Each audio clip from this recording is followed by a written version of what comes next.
ह्या कस्टमरनी माझ्याच केकमधून एक डिझाईन सिलेक्ट करून मला इथे हा केक बनवायला सांगितला होता। आतमध्ये नॉर्मल चॉकलेट फ्लेवर होता आणि वरून मला असं व्हाईट फिनिशिंग करायचं होतं आणि इथे रोजेसचा यूज होणार होता। तर मी तुम्हाला इथे काहीतरी ट्रिक सांगणार आहे, तर नीट बघा। तर आपण इथे हे रोजेस लावतो त्यासाठी हे कट करून घेतलेला भाग असतो ना, तिथे थोडं चिकट असतं, कडू लागू शकतं।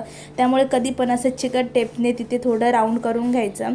काहीतरी प्लॅस्टिकने केलं तरी चालेल, बट असं करायचं कारण मग केकमध्ये याचा कडूपणा उतरत नाही आणि नंतर मग हे केकमध्ये असेंबल करायचं। तर ही एक खूप महत्त्वाची ट्रिक आहे, प्रत्येक होम बेकरने असंच केलं पाहिजे। तर अजून एक तुम्हाला ट्रिक सांगणार आहे मी। फॉन्डंटने मी इथे नेम्स बनवले होते, जसं तुम्हाला लास्ट टाइम सांगितलं। ते तुम्हाला कसे बनवायचे ते मी तुम्हाला इथे सांगते। तर इथे बघू शकता हे जिप्सी आणि सगळे फ्लॉवर्स मी ते असेंबल केलेले आहेत आणि थोडेसे शुगर बॉल्स पण ॲड केलेले आहेत। अशा प्रकारे हा केक मी इथे रेडी केलेला आहे आणि तुम्हाला मला दाखवायचं होतं की फॉन्डंटने जर कधी आपल्याला नाव बनवायचं असेल तर कसं बनवायचं।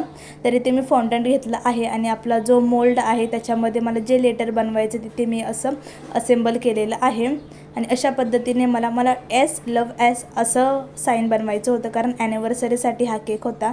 आणि हे मी बनवून झाल्यानंतर गोल्डन डस्कमध्ये त्याला डीप केलेलं आहे।